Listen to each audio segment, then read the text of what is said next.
Hello, everyone. Episode 4, Life Notifications, coming to you from my office. I'm trying to talk a little louder. My sweet mother gave me some feedback that I was too quiet. So I'm going to try and talk a little louder without feeling like I'm shouting. I've got my microphone close by, which hopefully I didn't just mess anything up. We're going live. We're keeping it live. One take. All right. But episode 4, week 4 with the flip phone as my primary phone. iPhone was kept, but really trying to minimize usage. And it was actually a real challenge this week to minimize usage. And that was somewhat the concept of this week that I was going to think about. So the format of today's show, I'll talk about kind of the concept of the week that I thought of. I'm going to talk through the use case now that I'm fully using my iPhone because I've decided on the back half of the week. I'm going to have my offline moment of the week again. And then I added shout outs of the week as well. I'll try to keep those to one because it kind of loses its luster if I have a bunch. But I got some different things to shout out and stories to tell.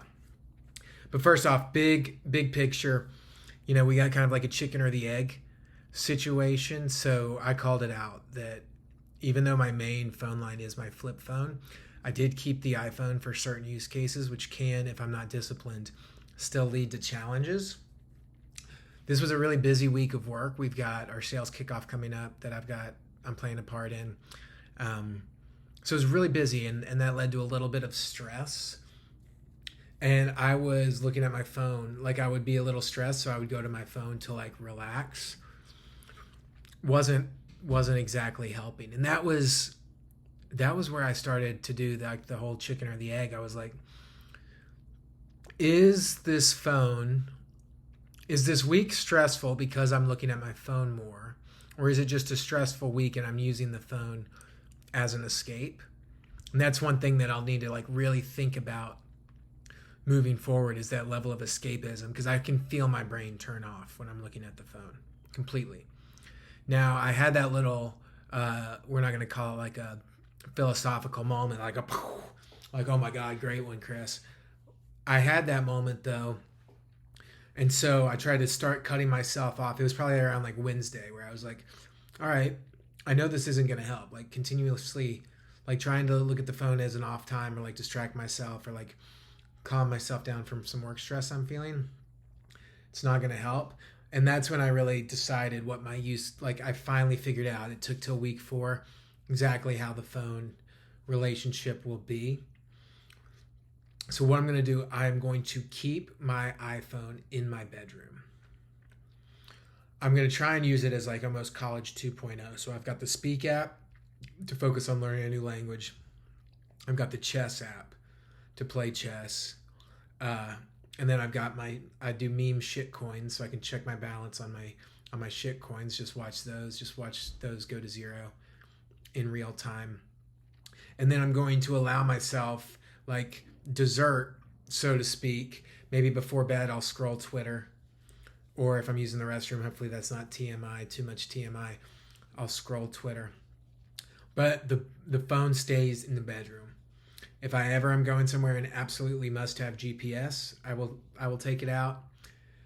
Or if I'm like traveling to the airport, I've got a trip next week, so I'll be in the airport. Otherwise, the phone stays in the room and hopefully doesn't really leave the room. Okay? Now, that was great. Like I instituted that rule, I think, on Wednesday. There's of course still some getting used to, but by today is Sunday, if I like walk out of the room and I'm holding the iPhone, it legitimately feels like the electric fences or something. Like I felt like a shock, like I needed to stop. So I feel very encouraged about how that will go.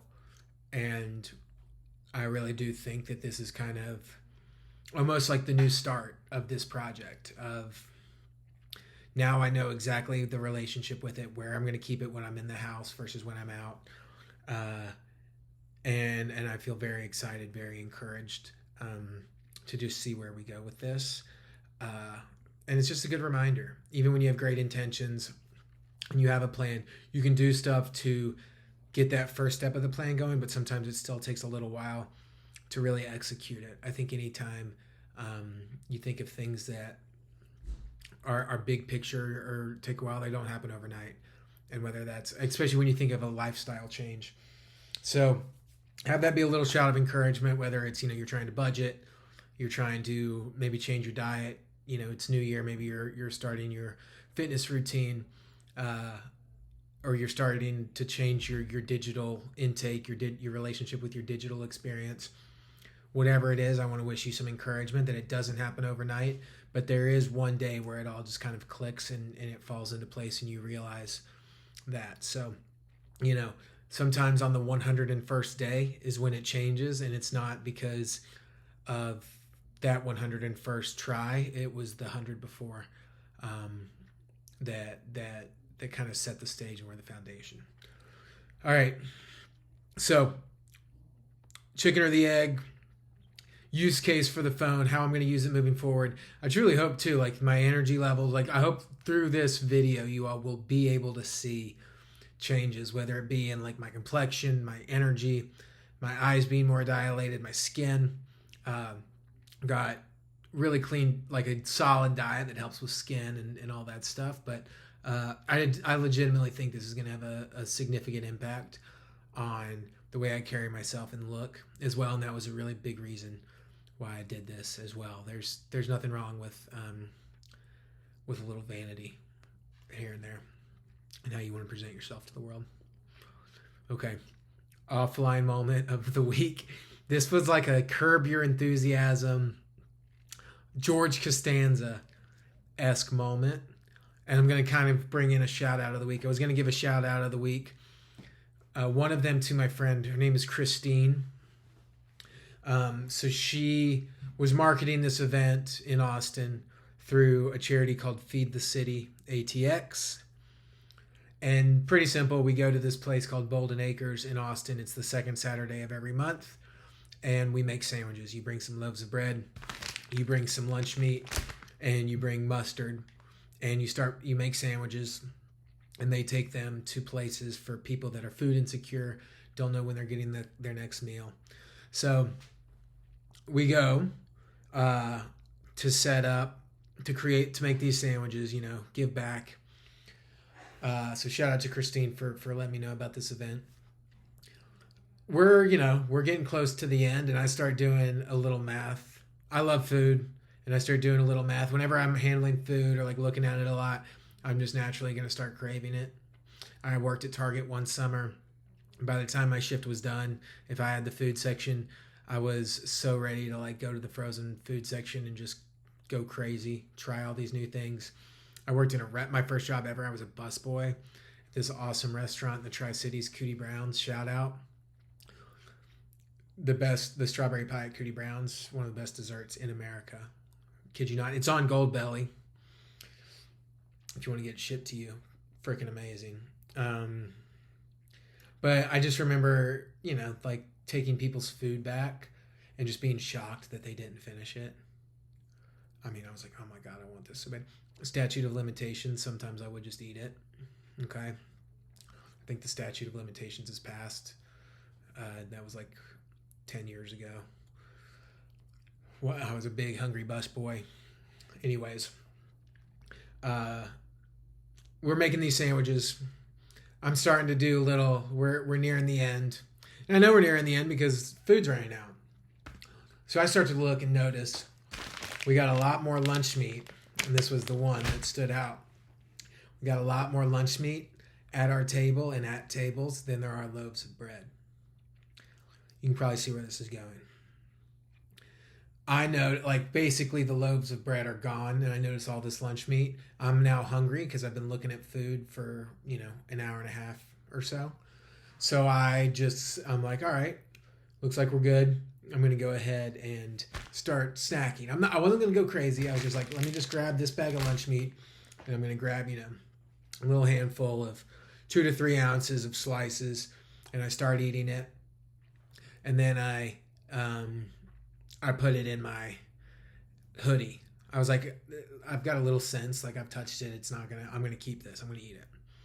The table kind of like teases me. They're just like, gosh, dude. They're like, we're trying to give it back. You're eating it. They were just teasing me. But literally like 2 minutes after I'm like kind of munching, the leader of the event, great job by him. I believe his name's Will. He comes out. He's just like, hey, everyone. So you probably noticed today we're running out. We're running out of bread. But we've still got all this lunch meat. Good news. We can still take this lunch meat to a food bank. So any of the lunch meat that hasn't been eaten, it's still going to go to a great cause. Y'all are amazing. And somebody that wouldn't have been able to eat is going to be able to eat now because of y'all. And we're going to make sure this goes to the right place. So, and then the table just like kind of looks at me like, you're taking the people's food. But it was too far gone. I had committed. I had touched it. So you'll be happy to know, while I made a mistake, I did not double down on the mistake and then try and donate the meat that I had already touched. I just kept it. I'm going to take the L on that and move forward to the next one. The next time I go and help, I promise I will not eat any of the lunch meat or anything. It will go all to where it's supposed to go. Now I know. I learned. That's that. All right. Shout outs of the week. I just gave one to Christine. Great job by her.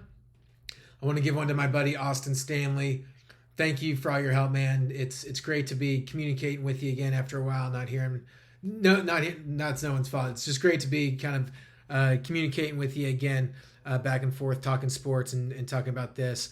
He runs A to Z Sports in Nashville. Great sports mind, great personality, very good with content. He helped me with my thumbnail last week and has given some really cool feedback on the show. And once again, like overall, it's just always cool to connect with friends again. And it's very funny that, I start connecting with, I've heard from some people I haven't heard from in a while. Austin's one of them. We communicate a little bit during Tennessee football season, but this is probably the most we've communicated. And I think it's cool that we've done that when I'm literally talking about not having a phone. So the way that seems so natural and so easy to communicate with everyone, I wasn't taking advantage of that. So maybe this is an encouragement. If there's somebody that's on your mind, you're thinking of them, reach out to them. And also it's just cool to know, like, if you haven't talked to somebody maybe in a while, like if you're a great friend, you can pick up like nothing has changed. So Austin, appreciate you, man. Thanks for the help on the thumbnail. I'll try and do my best on it this week. And then, I also want to shout out Sarah at my local HEB, just a doll of a worker. Great for the brand today. I see her a lot. Wave, say hello. She helped me find a bunch of bone broth and kimchi one day. She asked me, she goes, hey, do you watch a lot of YouTube? I said, yes. There was like a 30-second moment. I was like, oh my God, this woman she saw my YouTube channel. This is about to be amazing. My first time getting called out. That was not the case. She said, what are your thoughts on beef tallow as a skincare product? Because I know you're the beef guy, is what she said. She's helped me with a lot of beef bone broth, some other beef things. But, and she's seen my cart before, have a lot of ground beef in it. That's great for the brand. What a compliment from Sarah. My beef tallow as a skincare is pro, thumbs up. I'm probably more... If I had to choose one or two, I'd probably say coconut maybe over beef tallow, but I don't use enough either way to have a strong enough opinion. That's where my initial thoughts are, though. But big shout out to Sarah for, I know you're the beef guy. Unbelievable. I love ground beef. So there's my shout outs of the week. There's this week's episode 4.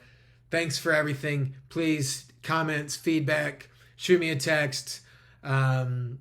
Anyone that watches, I hope it helps, and I hope you find some entertainment in this. I hope I didn't screw up the mic earlier, because once again, we do this in one take. We fully rip it, And I'm very encouraged about where we're going with this and the relationship with the phone, keeping it in my room, use cases, the format of these episodes, and hope y'all are enjoying them. So have a great week this week, a great day, whatever part of the week you're in, and we'll see you next time. All right, bye.